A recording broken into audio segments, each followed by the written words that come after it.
Ladies and gentlemen, hello and welcome to Unit Lost. I am Stylosa and the Overwatch anniversary event is live. It's a little bit earlier than usual game updates. Normally they go live in a few hours from now. However, this one is live right now. So what we've got is the anniversary event. Now we know all of the skins because we've seen all of that stuff kind of leaked, which is a little bit of a shame. We know that we're going to get competitive deathmatch and all of that other good stuff. However, what I'm going to show you in this video, well, you can see Petra being played in the background and it's absolutely awesome map, by the way. At least it feels really awesome. I've not had a chance to play competitive deathmatch just yet, but I will be playing that probably most of the night now just to get to grips with that, just to see what's going on. I do fear it'll probably end up like McCree, Hog, Symmetra, Moira, Brigitte. Probably that's the only heroes we'll ever see. Anyway, moving on. Let's talk about the patch notes for the update because there's a lot of stuff which has gone live. So let's get stuck into this. What we've got is obviously the anniversary event, which is live, so we know about that. We know all of the new items.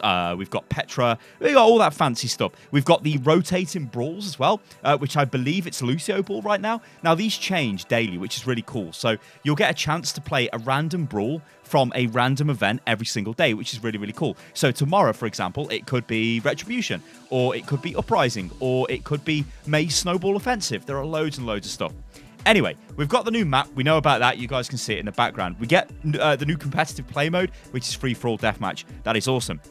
What we do get, though, which is absolutely mega huge, is we get the buffs to Ana. These are now live. So what we've got is this. Ana, Biotic Rifle.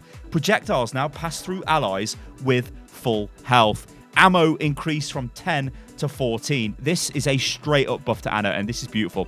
So the dev comments on this are, these changes should help Ana when she's trying to land clutch heals in the middle of a big fight. Allies that do not need healing will no longer potentially block shots meant for teammates that do need it.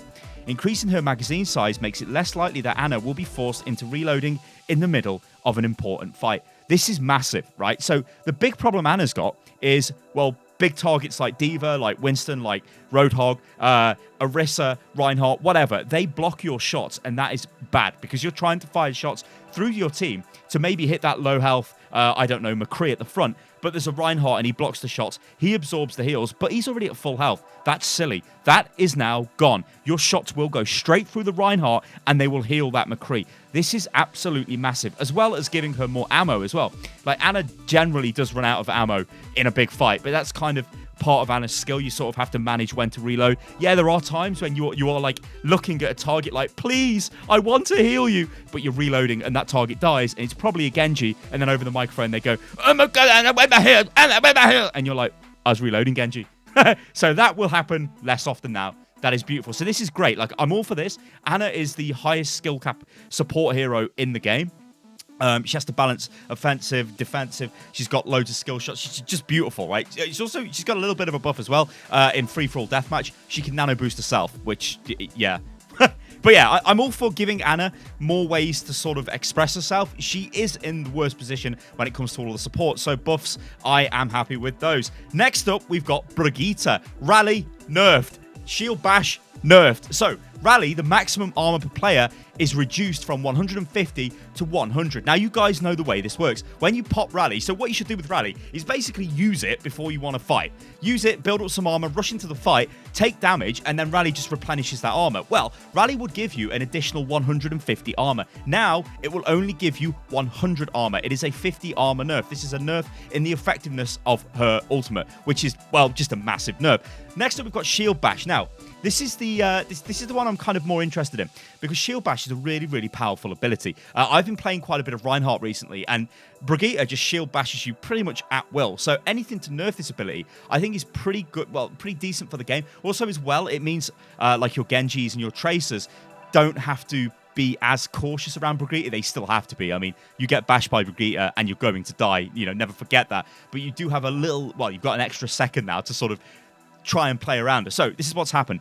Cooldown increased from 5 to 6 seconds, and the developer comments on this say, Brigitte's ultimate is very powerful, especially when it gets stacked up to its maximum value on many alloys. This change will reduce the maximum armor value of Rally, but does not reduce the overall amount of armor given by the ability over its duration. This means when used in combat, her allies are taking damage, it should feel about the same, but the lingering effects of the armor should have less of an impact. Her Shield Bash is a very strong ability on a fairly short cooldown, making it difficult for opponents to play around. Increasing this cooldown allows for more options when battling against her, which is, yeah, I agree with that. It totally does. More options to play against her, it's fine. It was silly that it was such a short cooldown to begin with, and it was also silly that it had a massive frontal AoE sort of cone effect, although they did nerf that in a previous patch. So I'm all for, any way to try and counterplay an enemy with skill, which is beautiful. Next up, ladies and gentlemen, Hanzo's nerfed. Now, Hanzo, so his Storm Arrows, the damage has been reduced from 80 to 70. Dev comments on this are, Hanzo's Storm Arrows are doing too much damage. Considering his other changes, such as lunge and his projectile speed, this damage reduction will give Hanzo's enemies a more reasonable chance to react and fight against him while using Storm Arrows. Beautiful. I mean, what I was going to say about that, it's great. Hanzo probably will need more nerfs in future. I won't be surprised if they come in and say, we're going to get rid of the headshot damage multiplier on Storm Arrows because it is a bit powerful. We've also got competitive play updates. So Rialto is now available in comp play, which is absolutely spicy.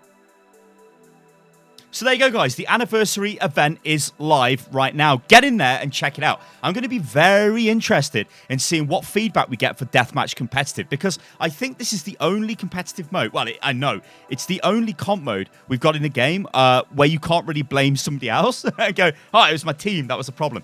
The thing is, though, it only really works for certain heroes. Like, if you guys follow me on Twitter, you'll know that I put a poll out and I was like, are you looking forward to competitive deathmatch?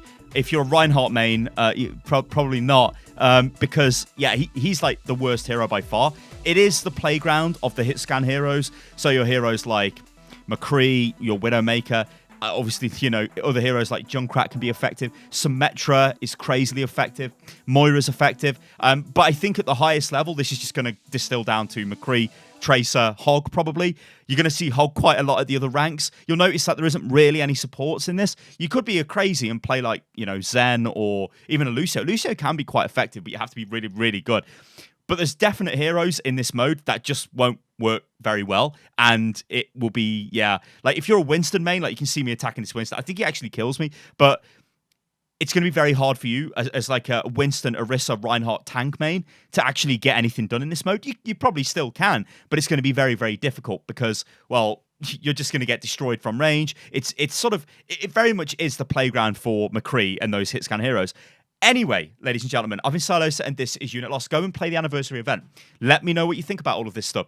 It looks like a really cool map as well, Petra. A little bit early to tell. I mean, I've only played a few quick rounds of competitive, of deathmatch on it. But yeah, it does look like a nice map. Anyway, guys, I've been Stylosa. This is Unit Lost. If you enjoyed the video, then let me know what you think about it in the comments below, and I will catch you lovely lot on the next one. Toodaloo.